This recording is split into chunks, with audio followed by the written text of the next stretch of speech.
Hello to all the aspirants who are going to attempt the May INICET on 17th May 2025. In this video, I'm going to talk about the exam day strategy for the May INICET. So let's get started.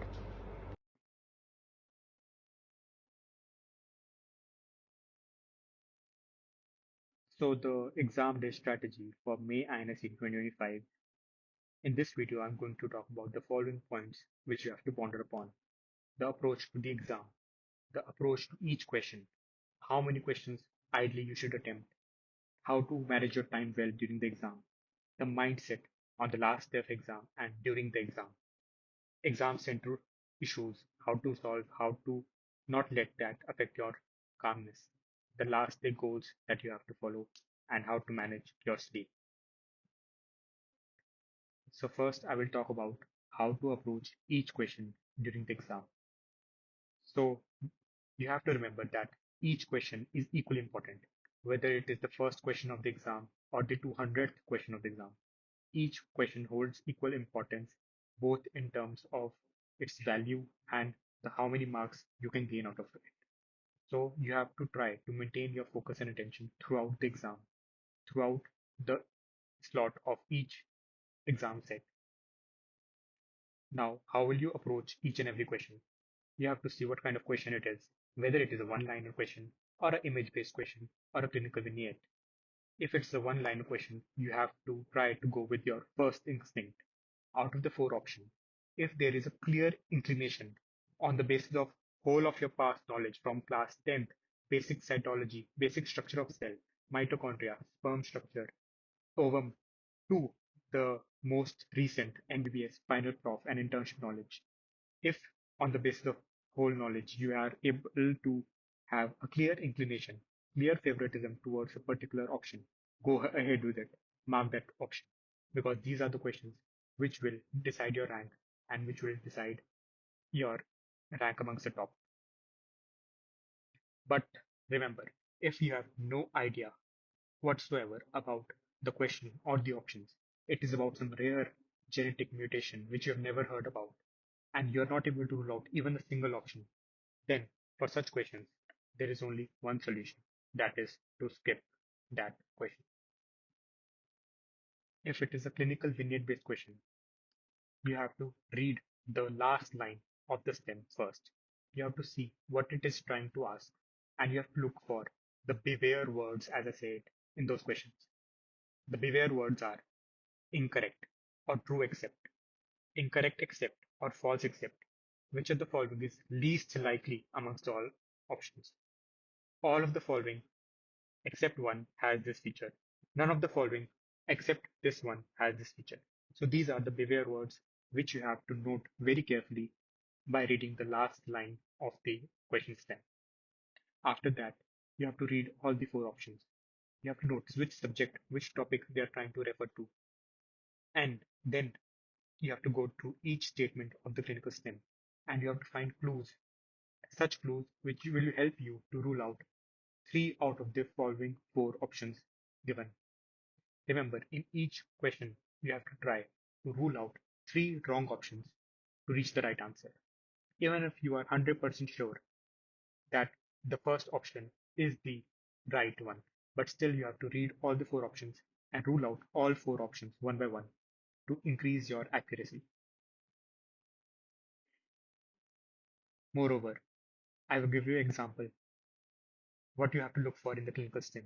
For example, if it is a pharma question, you have to look for clues for liver or renal dysfunction. Or if lab parameters are given, then you have to look at what are the urea and creatinine values like, what are the LFTs like.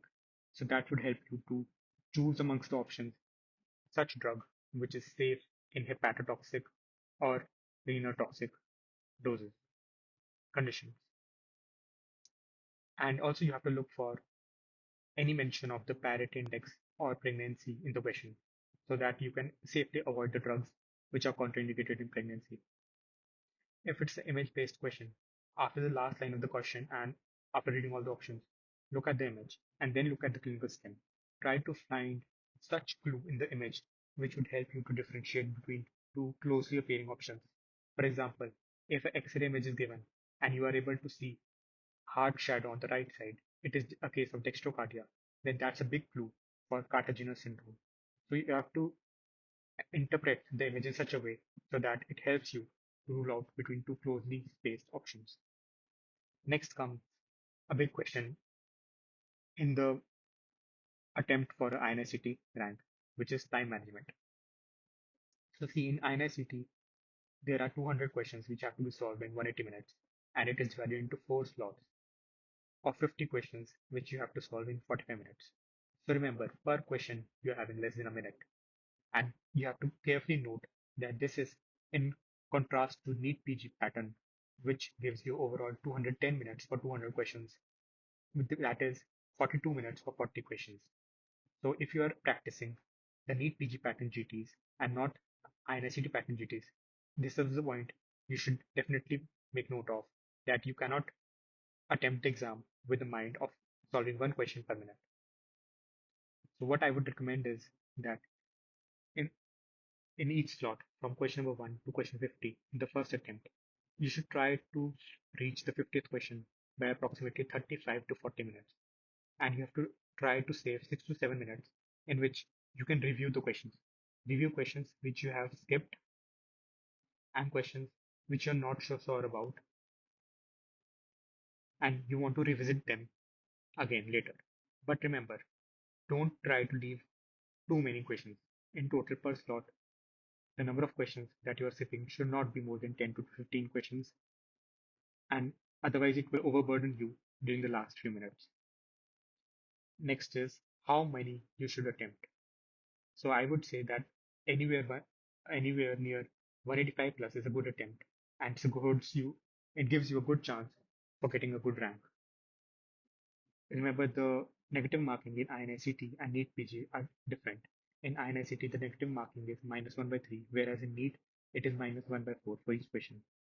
So if you are not sure about the options, if you have no clue about the question, please leave, please skip the question. It will increase your chances of a good rank. So per set, out of 50 questions you are attempting, you have to go for 46 to 47 attempts. And out of the 10 to 15 you are leaving for review for the last 6 to 7 minutes, you can skip up to 2 to 3 questions. In INICET especially, the questions may be one-liner. They appear simple. But remember, the options may be very tricky. So you have to be careful while reading out the options. You have to try to read between the lines while seeing the questions then. You have to try to choose the most appropriate amongst the options given. While ruling out the options, stick with the basics. First thing in the most basic manner before thinking some advanced diagnosis. Go in the exam with open brain. Forget about what previous year questions you have solved and what was the answer given in that previous year question which you had solved the last week. The option may be different in this question. So you have to think and mark the option which seems most suitable to you in the current scenario and apply logic at all times. In the questions which are based on next best step, you have to try to think that if you were in that situation, in the emergency of your hospital, what would you have done in that situation? Apply your logic and then mark the answer. In most of the questions, this would lead you up to the right answer.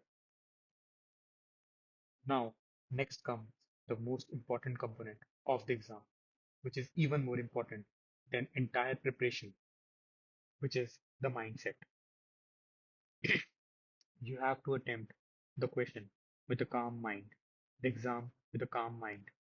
There should be no hurry at all. You have nothing to prove to anybody. Nothing is at stake. This you have to follow, and this you have to keep in your mind. Attempting one question at a time and full focus while attempting a question should be on the options and the clinical stem and each statement of the question, and not thinking about how many questions are left, how much time is left, and how many questions you have attempted in the previous set of questions you have seen. Each question is equally important.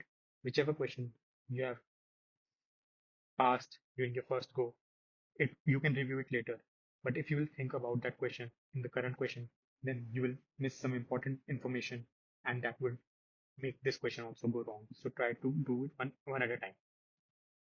Think of it as just another grand test. If you have solved plenty of grand tests during your preparation, then just try to give it as another grand test and don't think of as a major life or death kind of test. It is nothing but a simple another grand test, but which can give you entrance into the central institutes. Sometimes it happens that during the initial few questions, you try to go in slow so as to not miss any important information, but you miss out on the easy ones at the last, or you have a hurried approach while attempting the last few set of questions. This increases the chance of silly mistakes or missing out on the easy question at the last. Remember that you have to try to maintain equal speed throughout, and that can be done if you will try to solve 10 questions in approximately 8 minutes. So in that way, you can do the 50 questions in around 40 minutes. So that will give you 5 minutes to revise. Don't try to save too much time for review. If you will have a hurried approach from the very first question, you will miss out on some important clues, and that would increase the chances of silly mistaking the questions you have attempted. At the same time, you will not be able to decide which question to review and which question to change your option in, and that would lead to increased chances of getting those questions wrong. Now we come to the last day before the exam, 16 May 2025. So first you have to deal with the exam center issue. You should look out for the exact location of that exam center and if any travel restrictions are present in that area where you have to travel to, because you don't want any last minute chaos. Majority of the students have center which is outside the city. Even I had center in Bhatinda during my May and NEET PG exam. So you should try to know the exam center location and try to reach there well in time. And if possible, travel a day before rather than traveling on the morning of the exam. While traveling, you can see some important volatile tables or classifications from your revision notes or a book, and you can see which repeated mistakes you have made in GT. So you can quickly flip through them, or you can see any important tables, images which you have stored in your phone. So you can go through them. So the night before the exam, you should stop studying at max by 9 or 10 p.m. You should not overstress on finishing that one last subject or that few set of pending subjects which you couldn't complete in the last 10 15 days. I'm telling you, it will not matter. Even if you skip a subject, it is not going to matter now. Your chronic knowledge, baseline knowledge, whatever you have revised in last 3 months will take care of it and you have nothing to lose. But if you will overstress on it, then it will increase your sympathetic tone and it will increase your chances of hurrying through the exam and spoiling this chance. So don't stress on finishing anything. You have already revised it multiple times. So just close your books when it strikes 9:30 and try to sleep in peace. Lie on the bed and try to take at least physical rest of at least 7 to 8 hours. Even if you are not able to get sleep, it will not matter. I am telling you, your sympathetic tone will take care of it. Even I was not able to sleep before any of the entrance exam, whether it was NEET PG or November INI. I was not able to sleep, but I made sure that I stopped studying at 9:30 or 10 p.m. and went to bed. There's no significant effect on your question solving or ruling out ability, even if you don't sleep. Rather, I would say that it may be beneficial for those over anxious students. It will compensate for your overactive sympathetic impulse, and you'll be able to make more calm decisions and you will be able to rule out options more carefully. Next, I would talk about what to do about the silly mistakes. Our only goal while attempting should be trying to minimize the silly mistakes as much as possible. Attempt to make it less than 5.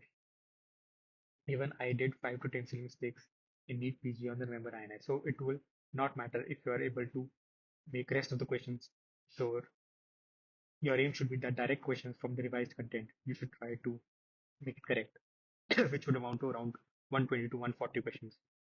And the questions you have doubt, if you're doubting two questions, you have to attempt whichever seems better to you. And if you have doubt among three options, try to read again. You have to look for the beware words like least likely, incorrect except, and if still there is a strong instinct for any particular option, mark that and move ahead. In the end, you have to remember that it is just another exam and you have nothing to lose. One exam doesn't define you. And even if it doesn't go well, you have the upcoming NEET PG on 15th June, which is so close by. So there is really nothing to lose in the May INICET exam. Just try to give in your best attempt, and I would say all the best. Jai Hind.